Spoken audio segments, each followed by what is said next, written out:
रिद्धि की सास को हर वक्त अपने मायके का गाना गाने की आदत थी। अरे बस करना माँ, मामा का ये किस्सा तू 50 बार पहले भी सुना चुकी है। अरे हाँ, तो क्यों ना बताऊं। तेरे चाचा तो उस वक्त हाथ झाड़ कर खड़े हो गए थे। तब मामा ही था तेरा जो आगे आया और मदद की। देखो अब ठीक है ना, जो हो गया सो हो गया। क्यों एक बात को हमेशा गाती रहती हो। अब तो बहू घर आ गई है, उसे तो सबको मान कर चलना है ना, कि सिर्फ सास का मायका ही समझेगी वो। तभी वहाँ रिद्धि आ जाती है। माँ, आज मैं घर जा सकती हूँ? माँ को मेरी बहुत याद आ रही है। शादी के बाद एक बार भी नहीं गई। हाँ तो कौन जाता है। अरे मेरी शादी के बाद जब मैं विदाई होकर आई, इतना बड़ा ससुराल मेरा, खाने वाले 10 लोग और बनाने वाली मैं सिर्फ एक। ऐसा लग रहा था जैसे सिर्फ खाना बनाने के लिए ही ब्याह किया है।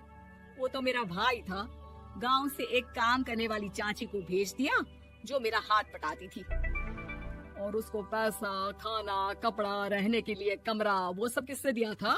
तुम्हारे भाई ने। ये मामला रोज का था। ससुर भी जब गुस्सा होते तो वो सारी बात कह देते जो उनके मन में इतने समय से चल रही थी। मेरा भाई, भाभी, भतीजा, भतीजी सब छुड़वा दिया।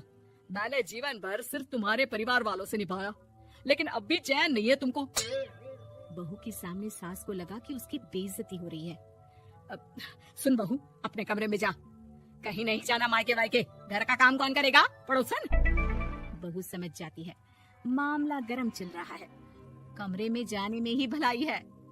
कमरे में क्या है? तुम्हारी माँ हर वक्त चिक चिक चिक करती रहती है। कल ताई मिली थी तुम्हारी मुझे, लेकिन मजाल है सासू माँ की उन्होंने एक बुराई की हो, लेकिन सासू माँ हाँ, जब देखो तब ससुराल के लोगों की बुराई करती रहती है। बेचारे पापा जी कितना मिस करते हैं अपने घर वालों को। मेरा तो बड़ा मन करता है कि ताऊ जी, चाचा जी और सब मिलकर रहे, ना साथ रहे लेकिन आना जाना तो ठीक से रखे। हिंदुस्तान और पाकिस्तान एक हो सकता है, लेकिन चाचा और ताऊ के परिवार के साथ हम लोगों का मिलन ना जी ना, कभी नहीं हो सकता। ये बात है। देखिए मेरे साथ ना ज्यादा चैलेंज मत करिएगा। ऐसा कोई काम नहीं है जो मैं नहीं कर सकती। ससुर जी जो कि बहू की बात सुन रहे थे सामने आ जाते हैं। अरे बेटा, तू ये कर सकती है तो प्लीज मेरा परिवार किसी तरह मुझसे मिलवा दे। सारी जवानी तो मैंने किसी तरह काट ली, लेकिन जीवन के इस पड़ाव पर बहुत याद आती है मेरे परिवार की। हाँ हाँ पिताजी, आप चिंता मत करिए, बस मेरा साथ देते रहिए आप दोनों।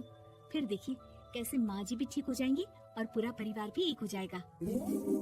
थोड़ी देर बाद बहू सामान लेकर घर से निकल रही होती है कि मना किया था ना तुझे मायके जाने के लिए, फिर क्यों जा रही है? बहू कुछ कहती इससे पहले ही बेटा बोलने लगता है। क्या है माँ, वो घर जा रही है। वैसे भी उसके माता पिता ने मुझे 10 लाख दिए तब जाकर मेरा काम शुरू हो पाया, वरना तूने मेरे लिए किया क्या है?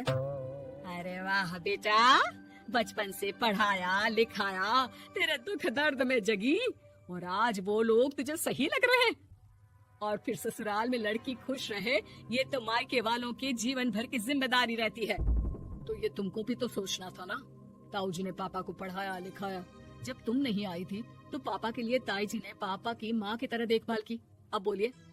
अरे तू कुछ नहीं जानता बेटा, तेरे पापा को सब पता है, तभी वो उन लोगों से वास्ता नहीं रखते। मैं उन लोगों को जानता हूँ, लेकिन मैं तुम्हें नहीं जानता कि तुम्हारे मन के लायक काम नहीं हुआ तो तुम घर की शांति बर्बाद कर दोगी। सास जोर जोर से चिल्लाने लगती है। तभी वहाँ सास का भाई आ जाता है। अरे क्यों आप लोग मेरी बहन को परेशान करते रहते हैं? पहले ये जीजा कम थे, जब बहू भी आ गई। बहन, मैंने तो 30 साल पहले ही बोला था, अपना हिस्सा ले और छोड़ इन लोगों को, चल अपने साथ।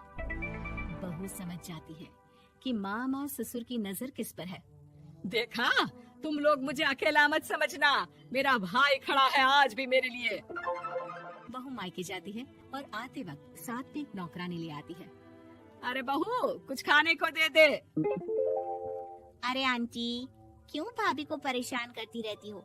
उनके भाई ने मुझे जिम्मेदारी दी है, किसी भी चीज की परेशानी नहीं होनी चाहिए भाभी को, जो चाहिए मुझे बोलने का। आय हाय, बहू के मायके वालों का इतना दखल। ये मेरा घर है, कोई कल का आए इसे पूरा कैप्चर कर ले, ये बर्दाश्त नहीं होगा मुझसे। क्या हो गया सासू माँ, क्यों सुबह सुबह चिल्ला रही हैं? चमेली, ओ चमेली, क्या कहा था मेरे भाई ने तुझे? अरे दीदी बहुत तेज है आपकी सासू माँ। मैंने तो बोला कुछ चाहिए तो मांग लो मुझसे। अरे निकल यहाँ से, घर को रेलवे स्टेशन बना रखा है, जो देखो वो घुमा जा रहा है यहाँ से वहाँ। ये कहीं नहीं जाएगी, ये जाएगी तो घर का काम कौन करेगा? मैं। हाँ और क्या करती हैं बहुएं, घर का काम ही तो करती हैं, इसमें नया क्या है? तभी वहाँ ससुर जी आ जाते हैं। हाँ तो यही बात तो तुम्हें भी समझनी चाहिए थी ना। आज बहू के मायके से नौकर आ गया तो तुम्हें बुरा लग रहा है? अरे तो उस वक्त गर्मा गर्म खाना तो सबने खाया ना, ऐसा तो नहीं है कि मेरे मायके का नौकर था तो सिर्फ मेरे लिए बनाता था। अरे निकालो इसे, फिलहाल बाद में बात करती हूँ। सास का गुस्सा जोर से नौकरानी पर फूटता है। तभी वहाँ बेटा सामान के साथ आकर खड़ा हो जाता है। चलो रिद्धी, तुम ठीक बोलती हो, मेरी माँ को तो हम लोगों की कोई फिक्र है ही नहीं, ये तो सारा दिन सिर्फ अपने बारे में सोचती है। और देखिए, मैं अब से कह रही हूँ कि अब से इस घर की तरफ आपको देखना भी नहीं है, नहीं आना आज के बाद इन लोगों से मिलने। हाँ हाँ, बस कभी कभी दिन में 2 बार मिलने आ जाओ। नहीं, बिल्कुल नहीं। ससुर झूठा नाटक करते हुए। मेरी बीवी ने मुझे मेरे ही परिवार से दूर कर दिया, आज बहू मेरा इकलौता बेटा दूर कर रही है। हाय कैसे जीऊंगा मैं। वाह, वो भाई जो आपको बेटे की तरह मानता था, उन्हें छोड़ने में तो दुख नहीं हुआ। आज खुद का बेटा छोड़कर जा रहा है तो कैसे जीऊंगा। बढ़िया है। अब सास समझ चुकी थी कि उससे गलती क्या हुई है।